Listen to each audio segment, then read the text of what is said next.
Welcome to Good Morning Hospitality, your one-stop shop for the latest news, noteworthy trends, and thought-provoking discussions across the industry. From hotels to short-term rentals to all things travel and hospitality, you'll find each episode equips you with the information that you need to start your week. Join us on Good Morning Hospitality every Wednesday, wherever you get your podcasts.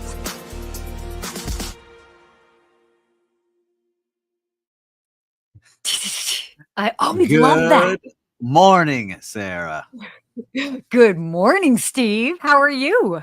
I'm doing good. I haven't really watched our intro video in a while. Usually I'm doing something while that's going on, Yeah. but it was nice to see. Wow. Like, Okay. we look pretty good in that intro, Like, We all look right. profesh. Like we tricked everybody, but I love it. Tricked ever. I had a name tag and everything. Yeah, well, hold on. Your background is way different. What's going on? Where are you? Ooh, where am I? Well, first of all, I am on another Cunard ship. So I am on this time the Queen Elizabeth. So for those that, hello, oh my gosh, Lou already joining us here from Charleston. Love it. So I last time I joined you guys, we were in Norway in the Norwegian fjords on the Queen Anne, and I am on the Queen Elizabeth this time, and we are just about to pull into Ketchikan, Alaska. So cool. I love it. I need to this get to makes Alaska. I've paper. never been up there. I made myself a new goal where I want to visit the national parks, a lot more of them, and all the top ones seem to be up in Alaska. So I'm making my little checklist to get up there. They are stunning. They are. Wait, should we get wild? Should I show everybody? Do you guys want to see where I am? I want Should to I see go on where my you are. balcony What's for the view look seconds? like? All right. I'm plugging some things. Okay, perfect. Let's be live on air. Welcome to my Look at this stateroom. room. You Very made your pretty. bed very nicely, Sarah, for the Yeah, show. wow. Thank you. What can I say? Ooh, look at this. Whoa. So what am I looking at? Is that Alaska straight ahead? Yes, that's Alaska. Land ho. I like it. There you go. So yeah, I'm on a cruise. Look at this. So amazing. Kate, she's liking the view. Oh yes. Thank you I for doing figure this, Sarah. I feel like I just traveled a little bit out of Miami up to Alaska. The power of technology.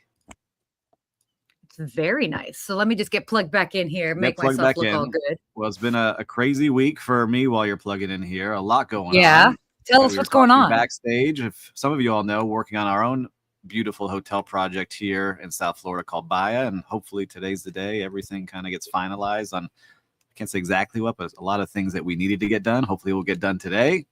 But Lou made me think of this because he says 100,000% humidity in South Carolina. And there's something I really want to put on our Bahia project, which is a machine that takes humidity out of the air and makes purified water for drinking.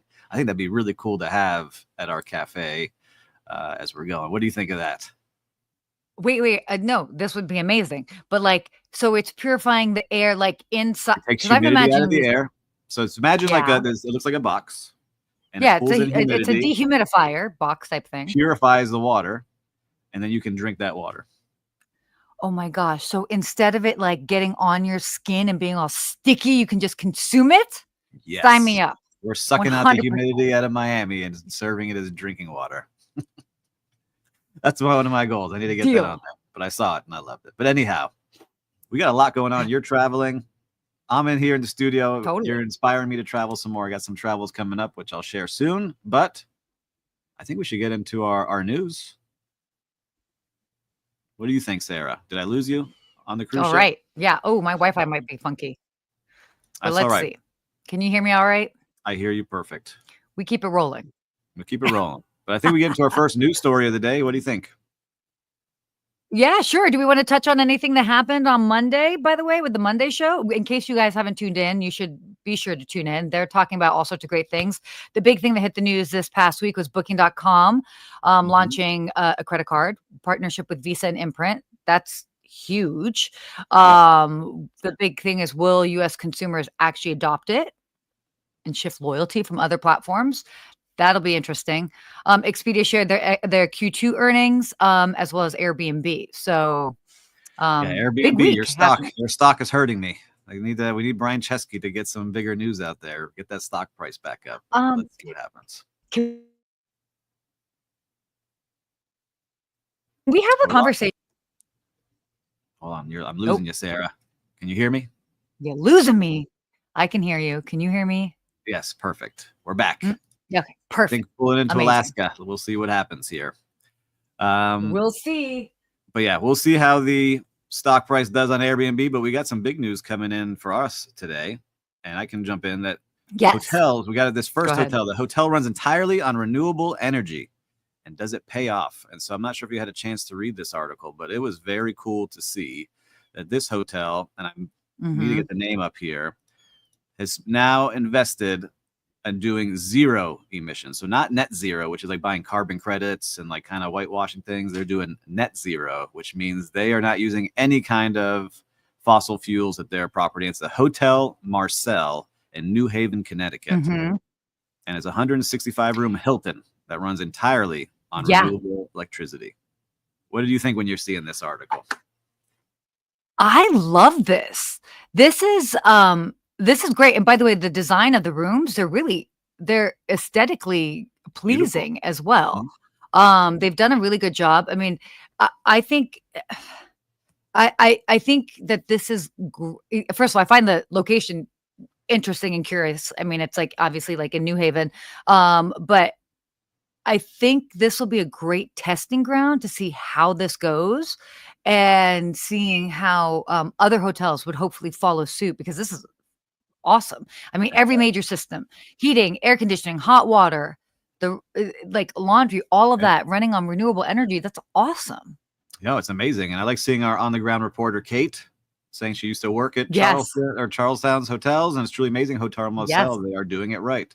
What I liked about it is that they invested $3 million less than they would have had to raise for a conventional hotel. And they got all these credits for Oh, putting solar panels up and making sure that when they built this building, it was airtight, which costs more, but actually is saving them, they said, like 2/3 on their power bill, which is gigantic because you spend so much on electricity and power in hotels the conventional way. So what they're really saying is the owner is saying, look, it may sound like it's almost impossible, and there's a lot of ways to like greenwash things by saying that you're net zero emissions, but they truly believe in mm-hmm. doing things this way, and they want to prove that you can and still have a great product. And from what we're seeing it with Kate saying, it's a beautiful property, and from the reviews that I checked out online, people love it, and they're also getting Yeah, great events because they're getting companies that want to support this kind of hotel.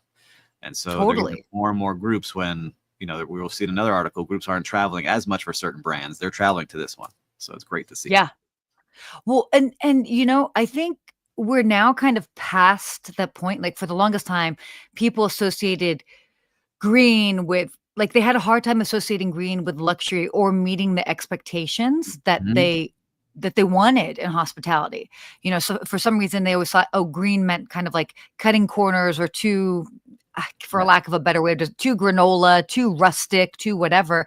And that isn't the case. So it's awesome what they're doing. And yeah, I mean, again, like green is the new black. Green is the new sexy. That is what I am standing by. There you go. Quote it. Let's cut it and quote it. We'll put it out there.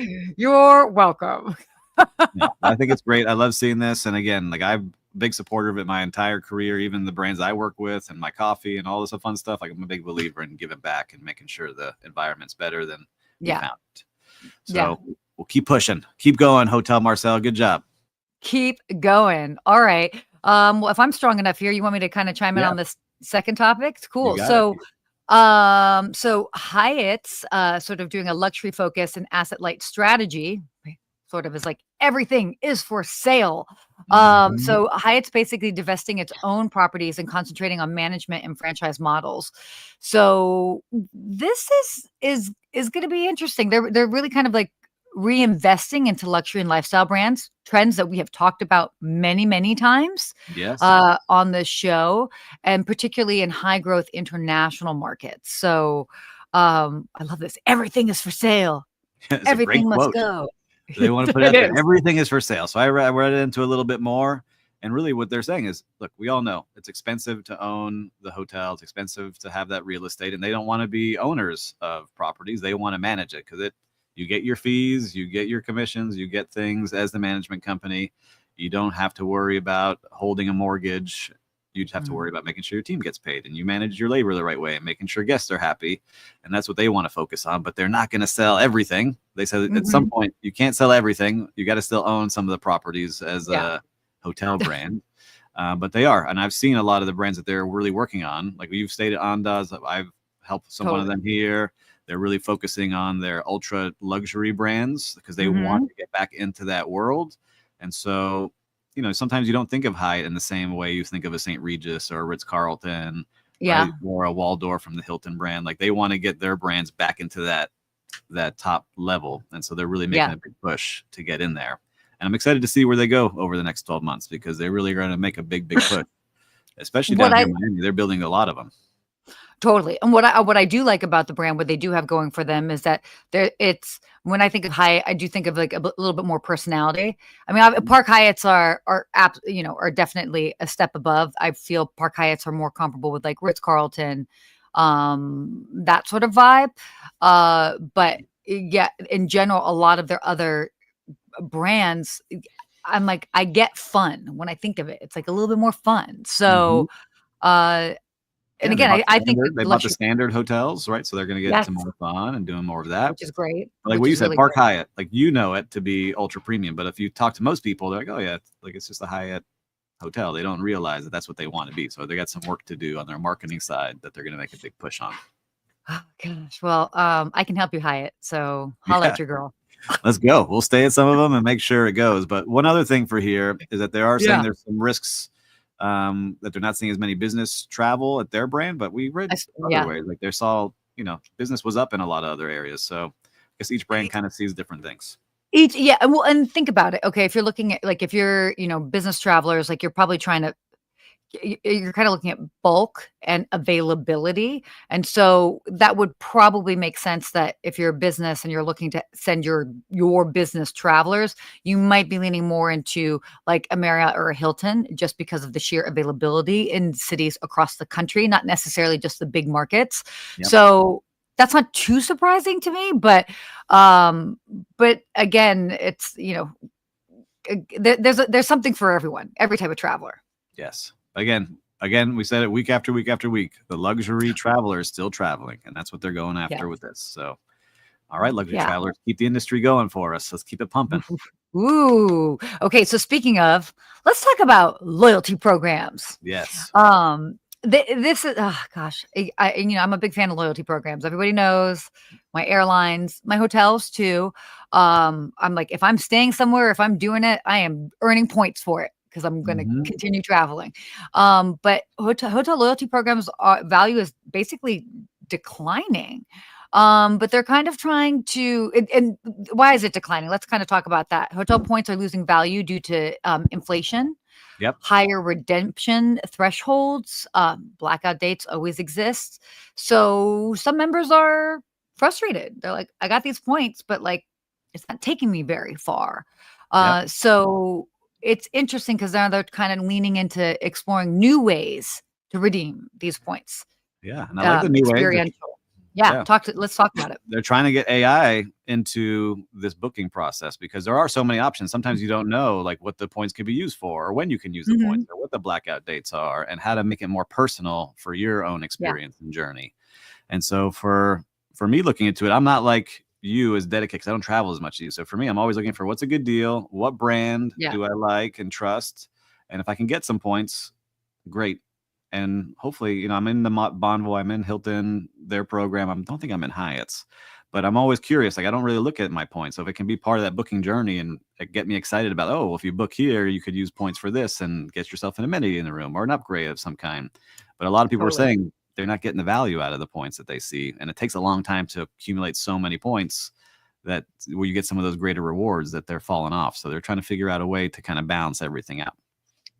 Well, and I've seen this happen, before, I mean, a lot of I've got, clients with like Marriott and Hilton and the likes, and they've been pushing for some time, like years now. Yeah, you can use your points for these exclusive like concert experiences or dining experiences. So I do like that they're thinking outside the box, but as a consumer, I mean, I understand why they're doing that, but as a consumer, I'm like, On I just want to property. use this for a hotel stay. Like, that's Yes. what I'm looking for. I want my on property, something on property that I can use, right? That's why I always like use my American Express. I know I'm going to get at the fine hotels and resorts. I'm going to get my $100 credit, my late checkout, whatever it might be to on property is a nice treat. I enjoy using that, right? That's something I know I'm going to get during my trip that I can use. But I understand if you travel all the time, like business travelers and some people that have to, for their day to day, it makes sense. Yeah, no, for sure. What I liked with this particular article, because you guys know I'm a big fan of stats and seeing like what the trends are. Yeah. They had a report, and according to the report, younger generation, so Gen Z millennials, are 19% more likely than older generations, Gen X and baby boomers, to participate in loyalty programs. And they're also quicker to shift allegiance when disappointed. Absolutely. I even see that with my mom. It was just recently we were talking about booking something. She's like, "Oh, I guess I'll join Marriott Bonvoy." And I'm like, have you not joined that already? I mean, I guess she's not traveling as much as I am, but I mean, I see it with us. Yeah, a lot of people don't, right? But like I did, and I didn't realize I wasn't a part of some of them because I don't use them all the time. So like I got to the hotel, like, "Are you part of it?" I was like, "Actually, I don't know if I am or not. So get me signed up. Let's do it." Yeah. Here's all my details. Find me in the system. I was looking though. I'll give one to Intercontinental because all of a sudden I started traveling a bunch of Intercontinentals last year. And then I was like, all right, I stayed a lot of nights and all different properties. I should be qualifying for something. And then I look at my points and didn't qualify me for anything. I'm like, come on, man. I just stayed like several weeknights at your place. Like what? I can't get a fruit plate? What's going on here? Sadly. But Sadly, no. They still took care of me there. But I'm just saying point wise. Let's see what we say. Lou's saying, I participate in a bunch of loyalty programs, but don't pay as much attention to the goodies that I should. Right. So that AI tool, I think, would help you for sure. And by the way, when we're talking about goodies, I'm not talking about a water bottle for your room or some free Wi-Fi. What are you talking about? A cookie? I'm talking about, I mean, a DoubleTree hotel cookie. I'll get one. I'll always take a cookie. I've actually never had one of those. No, I used to work at DoubleTree in college, and I had hundreds of them. Delicious. Oh, they're fantastic. One of these days, we'll definitely give it a try. No, I don't want to, like, I should have a water and I should have free Wi-Fi. So you're saying you don't want water that's pulled from humidity out of the air, Sarah? No. That's cool. That's like a party trick. But and I see. What would you want? Like if you say this is a good amenity, is it a fruit plate, charcuterie thing? Is it a bottle of wine or something personalized? Yeah. I would, if it's going to be an amenity, I definitely want something like a charcuterie, bottle of wine, something like that like is extra, like a little bit more elevated, or use those points for an upgrade. Be like, kind of like how on flights, on airlines, you can be like, cash in on 35,000 points and you can get like upgraded to whatever. I don't feel like I see that in hotels. Not as much. No, there's a big gap. I'd be down for that. And then Christelle, I see your comment about your friend that has the humidity turning into drinking water company in the Bahamas. If you want to make an intro on LinkedIn, I would take it. Thank you. Oh my gosh. Making magic happen right here on Good Morning Hospitality. Making deals live. If you're here live, we make deals. Talk about live. This is a random side note here for everybody. I just signed up for the app Whatnot. Have you heard of Whatnot? It's the live. I have, but I don't. Talk to me. I just went on it last night. I was like, all right, let me see this live selling. I keep hearing all like Gary Vaynerchuk. Gary V talk about it? Talking about live shopping. I was like, all right, let me see what's going on. Maybe I can sell some books or some coffee or something. Let me see. And it was really interesting how they're doing it. Like, I think our show will have that at some point where we have a live component of selling some hotel rooms or some product, or you're on the cruise, like, hey, book this room right now with me, and we get commissions. So anyhow, I was thinking more like uniforms and clothing, but yes, rooms too. Or swag. Yeah, it's really cool. Like I was watching the live show. We got live viewers, right? With Lou and Christelle and Kate, you're on right now. If we were to get you a deal on a hotel room that you could bid for way under price, would you do it? Let us know. Yes or no. I'm curious to see. Or what else would you be interested in the hospitality or travel space? Is there something else that we're not thinking of? There. Yeah. Lou says, oh yeah. Mm-hmm. Oh, I think there's something there. I think there's something. Oh my. We're gonna chew on this. this. I mean, okay. I was playing with Whatnot for like I was tapping on Whatnot for like 2 hours last night, just like seeing what everyone's selling, all different stuff of all different kinds, and you just see people buying within seconds. It's like buy, buy, buy, and people are just buying stuff, all random things. So that would be, I'm curious because kind of like, like to know it, where people are sharing clothing, it's a far easier buy when you're trying to get somebody to buy like a $40 sweater. It's a little bit more, it's a different thing if it's like, oh, it's a several $1,000 cruise or whatever that is. So I don't know. I think it might be if you're curious what going the there looking threshold. for it. I think if you True. go looking for it, you would do it. Because I've been at live auctions, right? You go to the live auctions at events, and people see Yeah. like cruises and things, and they put their name down, and if you can get a deal, like my dad does it all the time. He'll go and they'll be like, like those second tier hotels that people are like, oh, I don't want to bid on those. He always does, and then goes home with like 10 trips to go do different hotels, and we always end up going to like these cool places. So Okay. anyhow, Okay. big tangent that I took us on, but as we were sitting here live interacting with everybody, A Kate just useful said, one. yeah, she said, I take a deal for that. Kate just said, Okay. Christelle, who wouldn't? Look, I'm Perfect. telling you, there's something here. We're going to What's dive that? into this, Will. Get this on the Skift radar. We're going to get some Oh travel my God. commissions for selling deals at the end of every show. Ooh, all right. Why don't we go ahead and talk about our next topic here? Because we've Will definitely. take us off too far. Lou wants a Paris auction package next month. All right. There's Okay, something here. You deal. see? I got photos, Lou. I got photos. So we can make that happen. How to become a concierge. Oh, well, that All right. that I cannot handle in 30 seconds or less. But that we can talk about that another day on another show. Yeah. Yeah. All right. Okay, Let's keep cool. going. I took us too far offline. That's all right. That's fine. Let me steer us back. That's not what I did Hey-o. there. Hey, all right. So Seabourn, which is interesting because it's actually sort of a sister line to the Cunard line. They are launching Arctic and Antarctic luxury expedition cruises, which is so exciting.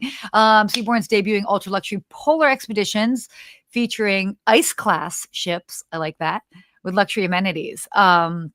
Doing the Arctic Circle, the Antarctic Peninsula. And I'm a big fan. I've done Antarctica before. I haven't done the Arctic yet, but this is sort of this growing demand. I love they coin this term soft adventure. Yeah, it's good for me. Experiences with high. Oh, that's good for you. You're like, that's good for me. I can have my. I want to go on the adventure, but I need the spa right after. I don't want to sleep on the dirt afterwards. Well, speak for yourself. Well, you can go. You can stay outside. I'll go inside the room. Perfect. I'm going to sleep on the ice. I'm good. They do those. You can sleep Ice one night hotels? on the ice. Yeah. All right. Well, not ice hotels, but like there are actually cruises that one of their excursions is you can sleep overnight on the ice. I don't know how much sleeping you're getting because like it's kind of bright, and then I feel like I'd be just laying there. Meditating. That'd be cool meditation. We done yet? Let's go inside. Soft adventure. You need it. But did you see what was cool about this that I liked? And I wanted in the prices, if you really kind of break it down, it's not too bad, but it's a 94-day expedition that starts at $104,000 per person. Pole to pole. Pole to pole. So you're going both North Pole to South Pole. 94 days on a ship. But it looks beautiful. I'm looking at the pictures right now. Like, it seems like a pretty cool adventure to have in life, to say you went from pole to pole expedition cruise. And that includes dining on the ship, Zodiac landings, onboard lectures, Wi-Fi, and much more. So Dude, actually, I'm wondering what the Wi-Fi is definitely the way to go. But you know what's interesting about this, because especially the last cruise I was on, where I met the gentlemen that do multiple around the world trips, those trips were about like 110 days each that they would do, and they used to be 120 days. So like there's absolutely a market for individuals that are looking for something that's like 90 something days. That's crazy. Yeah. What's the longest you've ever been on a cruise ship? Just about 10, 11 days. 11 was supposed to be, that was Antarctica, and this is 10. So you'll see me next week here too. All right. So you're 10 days. I'll be here next week too. Yeah. I feel like there's something there. Lou says he did a 3-weeker. And he's already done the Arctic and booked for Antarctica. So people are out there. I need to get on some of these. I've always done the Caribbean cruises. I haven't done anything like outside the Caribbean, but I love cruising. It's awesome. I get it. It's great. It's really fun, and especially when you're like doing cooler places, like coolcations, like what I'm doing right now. I mean, Look, Caribbean's fun and fantastic. In fact, this ship is going to be going to the Caribbean in October, so I'll be back on the ship in October in the Caribbean. But I mean, taking it here and just seeing what you're able to see in the comfort of your own Hold on. stateroom, yeah, it's awesome. Is Lou roasting Caribbean, us? Lou is roasting me. Hey, man, yeah, I'm joking. I mean, I'm in he's Miami. definitely roasting you. The port is less than a mile from my house, so I hop on those cruises all the time. But no The hard feelings. Caribbean. Hey, look, the Caribbean's Take easy. what I got. It's like our Mediterranean. It's our easy way to like bop around to a bunch of different countries. So no hate, Lou. With all due All respect. due respect. That's what you say before you disrespect for somebody. You see, Lou? No, you're a long time listener and viewer. We love you here, man. All good. All good. You've earned the right to razz us a little bit. All right. Let's go ahead and talk about planes. Oh, I know you love planes. Let's see what we got here. I know you love planes. Yeah, I do. When you spend this many days on a plane, you're going to have strong feelings about them. And I'm excited about this one. All right. I was reading the headline. I really want to hear if some of these actually work in your experience. Okay, yeah. So yeah, do you want to go first? Because I don't know how my Wi-Fi is right now. Yeah, you're good right now. But how to get extra space on plane without paying for business class. And there is a couple of tips in this article saying travelers can secure more personal space by purchasing an empty adjacent seat, booking exit row, extra legroom, or bidding for upgrades. And so some of these packages are going for extra space with perks like priority boarding or premium meals. And then there's some mid-tier comfort options for those willing to pay business class prices. So there's a lot of ways people are starting to get that extra space. I've done that a couple of times when I was with my family. I booked an entire row with an extra seat on the end. And so I could have that extra space. So I've actually never done that. So when you book that extra, like what name do you put there? How do you do that? I actually don't know. I should know, and I do. I just put my name twice. It seemed to have worked when I went. I put my stuff there, and we had like the extra middle seat and the space for, it's like 3 chairs, and then I had another 2. But it was fine. I only did that one time, but that worked for a long trip, right? So that was good. And we put our stuff there, and it was great. And our kids had space because I always feel bad taking when I had the little kids. I didn't want to take them to first class. And plus, I couldn't really afford it still in some of those planes. But then you're in first class with kids crying. I didn't want to be that guy that was doing that. But how do you get the extra space? You travel a lot. What are you doing? Are you looking on the map to see which empty seats are in the middle? Loyalty. Because of loyalty and having status. So in full transparency, all my tickets are booked main cabin. As soon as my ticket is booked, I'm immediately upgraded to Delta Comfort. So I mean, unless it's like last minute and there really isn't space. But if it's ahead of time, immediately upgraded to Delta Comfort. So I'm always getting more space for main cabin price. And then again, depending on how busy it is, then I'll even get upgraded to first. But it's completely loyalty based. So I mean, that's a huge thing, is like just play into that. And then and also loyalty, you don't have to fly a lot for loyalty, but you do have to spend. Obviously. So, Delta, we've got some of the other airlines are really doing it based on how much you are spending. So somebody can do one flight on like a Delta flight, but if they do a Delta One ticket, that's like $4,000, that's already going to bump them up in status. If they do 2, so they can only do 2 flights and they can spend more in those 2 flights than I spend on the whole 25 flights, all in main cabin. Yeah, exactly. So, I mean, it all comes down to spend. So if you're not going to, it's either the number of flights or the amount that you're spending, really, which makes sense. No, I love it. And for listeners and viewers that are just joining us or have joined us in the middle, we have Sarah live from the middle of the ocean pulling into Alaska. So that's why you may see it a little blurry, but right now she's coming in loud and clear, which is great. So now we're heading into our real-time recap today. What have you seen out on the streets or out in the ocean? What are you seeing out there in the world of hospitality? Floating around out here in the world of hospitality. I'm going to give a shout out to the crew. I mean, obviously, but to the crew here on the Queen Elizabeth. It's a different ship than the one that I was just on, but so I think the thing that was really fascinating. So the last ship I was on left out of Southampton in England, and went to Norway. So as far as the travelers, I'd probably say 60-70% of the travelers on that particular ship were British. And so it's very interesting because of having the traveler demographic be different, service was different. It was far more formal, and very elevated. Now, on this particular one, we're departed out of Seattle, far more Americans. We're going to Alaska, which is a little bit more rugged, so to speak. Hmm. And I think due to those factors going into it, still elevated, but just a hint of like a little bit more casual and more approachable. So I think I love those nuances. Same great brand, same great service, but it's sort of tailoring itself to the clientele, which is, I think, a mark of fantastic hospitality, because it's never one size fits all. You have to literally read the room, read the ship, see who's there, and proceed accordingly. But shout out to them. They're great.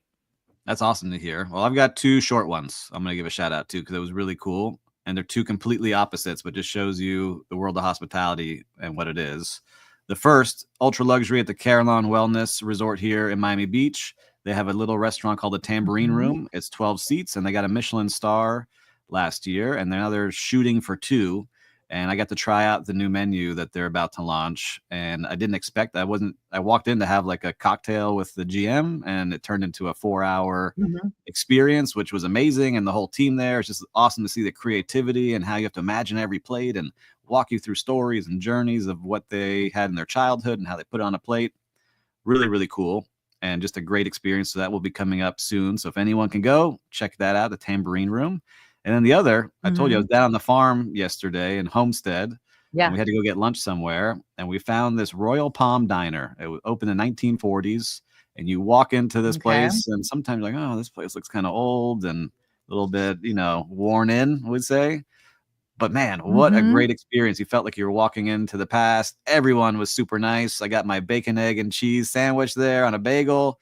Everyone was so nice and warm and genuine and just like wanted us to feel like we were at home with them. So we'll be going back many times to that Royal Palm Diner in Homestead, Florida. So those are Oh, my two. did you take some photos? You gotta take some photos and post that. I'm gonna take I it wanna next time. I walked in and I was like, uh-oh, Okay, let's see what this is, but I'm gonna see. But I loved it. Check out on Royal Palm Diner, Homestead, Florida. It's been there since the 1940s and has been great. And then let's see what we ooh. got. A couple last comments. Kate just took our first Brightline train ride from Orlando to Boca. I was blown away by the entire process with 2 young kids. Kudos to the cleanliness, food options, and the staff. Mhm. So to my good friend, the president of and CEO of Florida, Patrick Goddard, good job. I love that Brightline train experience. It really is my fave. I have to check it out. I'm dying to check it out. You would love it. I think you would love it Yeah. because it's like a good mix of they're all hotel people. So Patrick came from Lowe's Mm, Hotels and he worked at other hotels. And so they make every stop feel like you're in a luxury hotel lobby. And then the service on the train is meant to feel like it's an extension of that. So they do an awesome, awesome job. hospitality makes the world go round, guys. It What it makes the is. world go round. It All really different does. kinds. All right, I'll give you the Yes. quote this Perfect. week. Okay, fine. So this is cool. So the best way to find yourself is to lose yourself in the service of others. Mahatma Gandhi. It's a great quote. We know this quote. This is definitely like that's one that's out there. I'm going to just quickly tie it back to a comment that I was making to somebody else the other day, in that, which will be a conversation for another day. But it's this interesting notion in the United States, service, and I think all too often younger generations of individuals are not as keen on getting in the service industry because they're like, I don't want to be less than because I'm at service.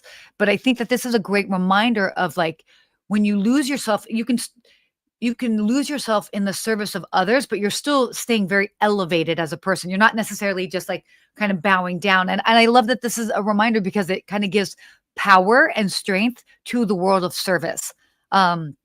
Where I think younger generations don't necessarily connect the two, but there's so much strength in that. So that's my five I think cents you on it. nailed it. I think that's exactly where we're going to leave it. I couldn't say it better than you. It is a high when you're serving others and you do it the right way and Totally. you're like taking time to really like, I think about this, where you really want to impress somebody because they're on their stay and you really want to go out of your way to help them. And then they thank you back. It's really this addiction you get in hospitality of making people feel It's good. wonderful. So I love it. Spreading that magic everywhere. Yes. And you're doing it from live on a cruise ship here in Miami. I love that all of you here were interacting so much today. Love seeing all the viewers and all the comments today. We always love interacting with you. And who knows, maybe we're gonna be live selling soon. I don't know. I just put it out there. What? Who knows? What? Who I like knows? it. I But mean, I'm into it. I'll say, if you enjoyed this show, I'm sure you did, and we had some fun on it. Make sure to share it with a friend. I'm sure they'll like it too. If you haven't yet, make sure to like the pages on LinkedIn and what do we have? Instagram and YouTube. And then, of course, now we're official on Skift. So we're Skifters. So go like the Skift platform as well. So I guess until next week, stay hospitable.